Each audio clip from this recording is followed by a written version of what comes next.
Hey everybody, I'm Jen Garrett. My passion for football and pushing boundaries has helped me to create a successful business using the same performance building principles of the world's best players. Through my Move the Ball book, workshops, and consulting work, I've used the same system to help thousands of people to think and execute like a pro athlete when it comes to business and branding.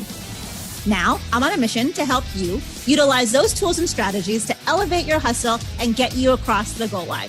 So get ready. It's time to suit up, to show up, and to move the ball. Hey, everyone. It's great to be back with you for another episode of Move the Ball. If this is your first time listening, welcome. And if you've been a part of the Move the Ball movement for quite some time, welcome back. As you all know, on this podcast, we talk about business, branding, sports, and of course, how to move the ball. This episode is part of my special Path to the Draft series, where I'm having conversations with NFL draft prospects on their path to the draft.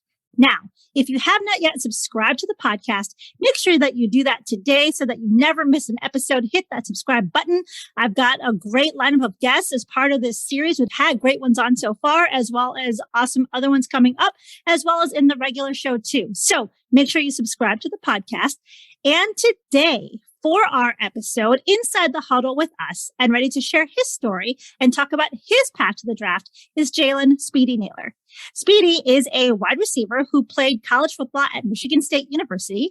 Speedy finished his Spartan career with 86 receptions and 1,454 yards and 12 touchdowns receiving in 28 career games, which included 21 starts. He also led the Big Ten in yards per catch in 2020 and ranked second in 2021. Speedy also was one of 46 players in Spartan history to reach over 1,000 career receiving yards. We'll talk about that. We'll talk about Speedy being a Spartan, the NFL Combine, and more on today's episode. Speedy, welcome to the show. Yes, ma'am. I'm glad to be here. Well, I'm excited to chat with you today. Let's kick off our conversation just talking about how you got into football. You're from out west. I know you're in Vegas right now. When was the first time you suited up or picked up a football? First time I picked up a football, I believe I was about 2, maybe something like that, 2 or 3. I have a picture that has me holding the football, but I didn't really get into football. I didn't start playing flag football at 5, but tackle football after that when I was 6. And was it something that you wanted to do or your parents signed you up for it? It was something I wanted to do because before that I was playing baseball. Then I got to a point where I was just tired of baseball. It got boring to me. So I was like, let me just try football. It seemed fun. And once I started, I really enjoyed it. I'm here now. Yes. And I fell in love with this game when I was 4 years old. And so I've been a student of the game of football ever since. And guys in the league are always commenting to me about how I eat, breathe, sleep, and bleed football. What about this sport made you fall in love with the game? It was just playing football, just making people miss, tackling people, just everything that goes into football. I really just fell in love with. My listeners know that this whole Move the Ball movement started because I wrote this book about football and the lessons I had learned as a kid. And it's helped me to be successful in overcoming adversity, building my brand, helping companies build their brands, helped me with pretty much everything in life. I've used this sport in so many, many ways. And I'd like to get your take on what has football meant to you and what lessons have you taken away from the game that you think will help you to be successful at this next level playing in the NFL as well as just in life in general? Football has meant everything to me. So from when I was 4, when I first picked up that football, I kind of just felt myself just playing football. When I was growing up, whenever people asked me what I wanted to do, I'm NFL player. That's what I wanted to do. And I'm just grateful and just blessed to have this opportunity to be in this position to hopefully get in the NFL and do something in the NFL. But the lessons that I learned, just hard work, show out a lot more than talent will as you get higher up to college, up to the NFL. It's just a lot of technique, a lot of technical stuff because everybody's good. You just got to be technically sound, things like that. But there's just work ethic, being a team bonding thing, just being able to talk to people, have that social aspect that you have. And it's just guys that you can share lifelong memories with. And I really enjoy that. Yeah, the bonds that you build in football carry on for a lifetime. Mm-hmm. Yes, ma'am. Now, when you look at the wide receiver position, what skills do you think are necessary to play your skill position well? Well, one, you got to be able to catch the ball for sure. You got to be able to get off the ball. You got to be good with your routes. You got to be a pretty good blocker. You got to be a willing blocker, I should say. Just be able to help the run game out a little bit. And just being there for your quarterback, being reliable for him, a guy that he can trust to throw the ball to. just working. And now your nickname is Speedy. People talk about how you've got great explosiveness and acceleration. What else do you think makes you elite at this position? I say like my run after the catch, like once the ball's in my hands, I always get positive yards. I don't look to get negative yards at all. Just trying to keep the chains moving. That's my mindset, just try to score each time I get the ball or get a first down. That's my mindset every time I touch the ball. So that's something that I've been instilled with ever since I started playing, just try to always score, try to make something happen. But it's crazy, but I really do enjoy it. It's a great sport. It's one that I love too. So definitely understand where you're coming from there. Now, you played for Coach Sanchez at Bishop Gorman in Las Vegas. You were a member of 3 state championships there and 2 national championship teams, had 108 receptions for nearly 2,000 yards and 28 touchdown catches during your varsity career. This school has one of the most storied high school programs in the nation.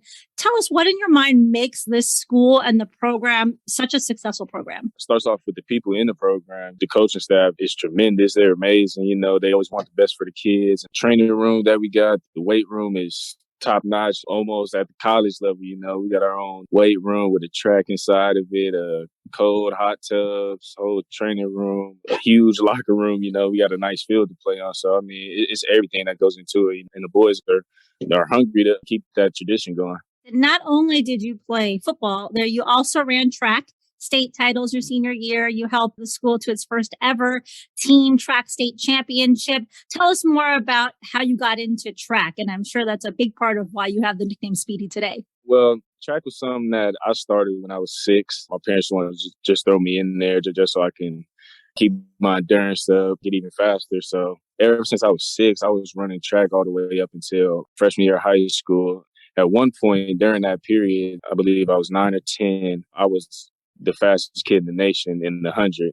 So, it's crazy. Track came a long way. I wish I would have kept running track throughout high school, but I'm glad I did run senior year to help bring that state title home. And you ended up breaking out your own program record in the 100 meters and the 200 meters to win the state title. So that's an awesome accomplishment as well. And, they talk about how people in the league are bigger, stronger, faster than they were a decade ago, for example. And they talk about how a lot of people who run track really excel in the league because they have that track background. So I'm sure that's part of what makes you so great as well. And I know it's going to help you in the next level. So now you were the number 1 wide receiver prospect in the state of Nevada coming out of high school. You had offers from a number of different colleges, including Colorado, Arizona State, Nevada. I know some Big Ten schools were looking at you, Purdue, Wisconsin, etc. You initially committed to Arizona State.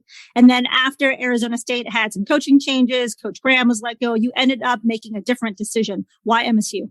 Well, after I made that decision to decommit from MSU was the only school to reach out to me. So I just took that, I couldn't pass up on that opportunity to play big time football. That makes sense. And so what was your transition like? You were at a successful high school football program already. Going to Michigan State, how was that transition for you? The transition was smooth.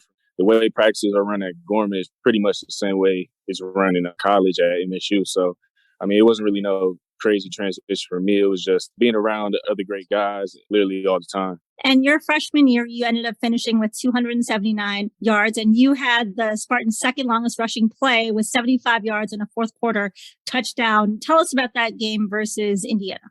That game was crazy. I wasn't sure how much I was going to play that game, but I ended up getting in pretty early and scoring, actually. So that was my first touchdown. So I was really excited from that point. And just really much throughout the game, I was getting more in the rotation. The coaching staff was trusting me more. So I was able to find that role to where I can play a good amount and make an impact. And then that 75-yard run in the game really sealed the deal on that game. And I'm really excited I was able to pull through for the team. Oh, for sure. Now, you ended up being sidelined in the 2019 season. You had a broken foot and you missed all but 4 games that year. How did that injury come about and what was your recovery like? Specifically, how was your mental state during that time and what did you do to keep that mental toughness about you? It happened in a practice. I just came down wrong on my foot and then it just broke from there. But mentally, it was definitely a struggle for me. Just being away from home, not have no family really around me to come see me, come check on me, this and that. But my teammates and my roommates really helped me get through it the most because they was always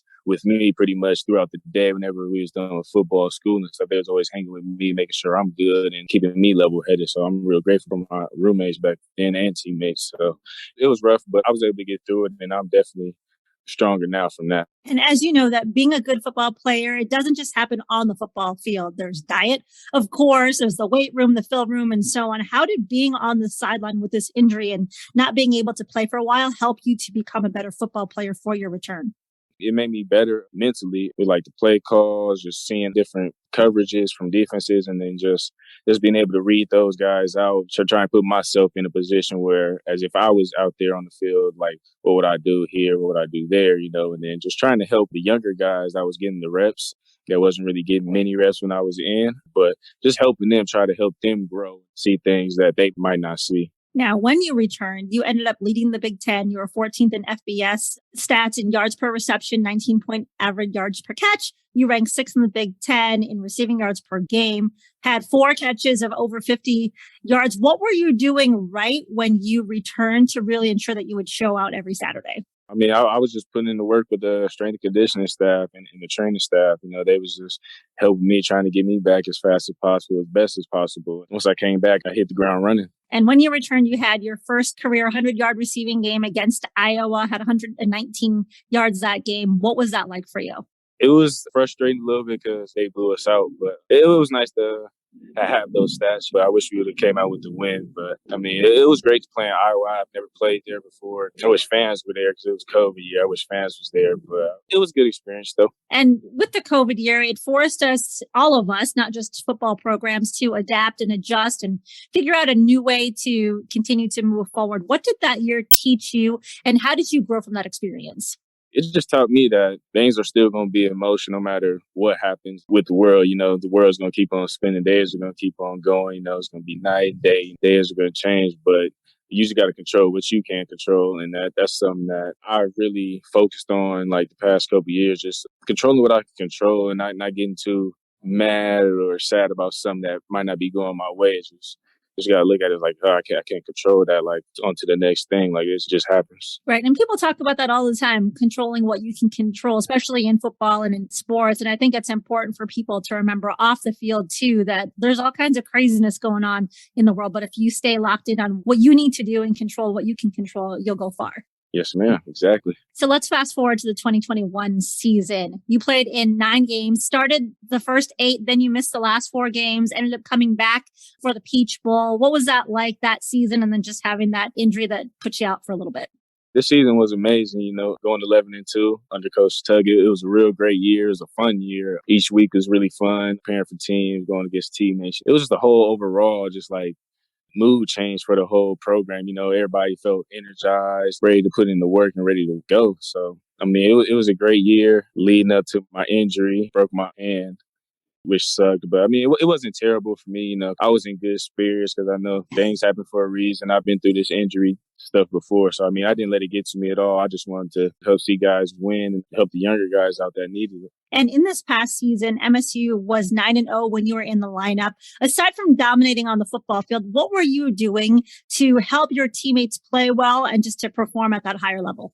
I feel like to me, I was the heartbeat of the offense and stuff. So like whenever I get the ball, I feel like it's a mood boost for everybody on the team. It kind of shows throughout games, like big plays happen, guys do great things. It's the whole team that gets affected by it, and it shows through our games that we won. And let's talk about the Peach Bowl for just a quick minute. So MSU ended up beating out number 12 ranked Pitt. You had a great game, led MSU with 6 catches, 108 yards, and it was your 4th career yard receiving game, over 100 yards of the season. You had 3 that season, I should say 4 overall, 3 that season. What were you doing in 2021 to ensure that you would excel on the football field? I was just trying to fine tune everything that I needed to work on. Just throughout that whole season as well, I was still constantly improving, getting better with my breaks, getting better with my releases. It showed in the Peach Bowl, I feel like that was one of my most complete games that I've played. And you're someone who's not a stranger to big plays. When you look back upon your college career, what one was your favorite? The Rutgers game probably be my favorite. Probably the over the head catch when I cut back across the field. That's probably my favorite play from last season. So now the time has come. You've hung up your college cleats. You've declared for the draft and you're training for the NFL Combine, Pro Day, all that stuff. What were some of the things that you were really focused on during this training period? I was really just focused on my diet, getting the right things in my body, just trying to be as healthy as possible to where I can go out and perform to my best of my ability. And that being at Exos up in San Diego, they really brought that out of me, and it showed in the Combine and at Pro Day. For sure. So let's go to the Combine. So you ended up running a 4.5 official 40, 38-inch vertical, 128-inch broad jump. What was that Combine experience like for you? The Combine experience was great, once in a lifetime experience. So you just got to take advantage of every opportunity you get. It was a real crazy experience, with the meetings and the medical stuff. But outside of that, it was a real great experience, get to be around other draft prospects that might be taken high, But it was just great just being in that environment, that atmosphere. And so let's talk about Pro Day. How about the Pro Day experience? How was that for you?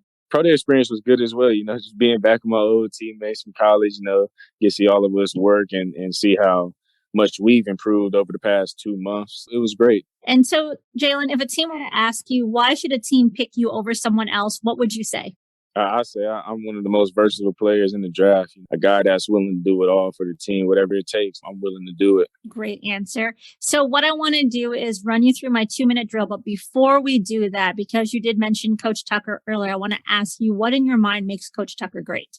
The mindset that he brings, his intensity, the way he wants things run. It's real to a T. It's real sharp. Things with Tuck, it's no gray area with anything. He keeps it 100 with you. He doesn't try to beat around the bush with anything. He keeps it straightforward and up front. All right. So now I want to run you through this 2-minute drill. Are you ready? Yes, ma'am. First question is, outside of football, what do you like to do? Play video games. What is one thing most people don't know about you? That I'm an observer type of person. What 3 words would you use to describe yourself? Chill, funny, and laid back. If you had one intro song that was played at all of your public appearances, what would that song be? Probably Too Icy by Draco the Ruler. What is the best piece of advice that you've been given by a coach? Put in the work. There's other guys working, you just got to keep putting in that work. And what is the best piece of advice that you would give someone? Control what you can control. That's an important piece, a good piece of advice. Now, this next question is, you're hosting a dinner party and you can invite 3 famous people, living or deceased. Who would you choose and why? I'll choose Kendrick Lamar for sure. That's my favorite rapper right now. Rihanna, because why not have Rihanna at your party? And then I'll probably have Draco the Ruler. Those 3. 3 great guests to have for sure. And I'm glad that you mentioned Rihanna, a female. It's always good to have some women at the dinner party. And she's done a great job with her business and her brand as an artist too. It's neat to see her success. Okay. My next question is, do you sing in the shower? If there's music playing, yes. But if there's no music playing, no, I'm not singing. All right. So, Jalen, as we look to close the show, let people know, where can they follow you? Where are you at on social media? Follow me on Instagram at Jalen Nailor, and then on Twitter, Speedy Nailor. Perfect. We will have those in the show notes so people can follow you on your journey. Well, Jalen, thank you so much for joining us today. It's been a true pleasure. Yes, ma'am. Thank you so much for having me. And thank you to everyone for listening to today's episode. Once again, if you like today's show, go ahead and hit that subscribe button if you have not yet already done so. And also share the show with a friend or 2 or 3. That's one way you can help me to move the ball. All right, everyone. Thanks so much for listening, and we will catch you next time. Until then, make sure that you suit up, you show up, and you move the ball. Thank you for listening to Move the Ball. To see more about what I'm up to and how I can help you to move the ball in your business, with your brand, or your career, check out my website at www.getinsidethehuddle.com. Make sure you subscribe to the podcast so that you never miss an episode, and also join the Move the Ball Facebook group for even more content and to be a part of the Move the Ball movement.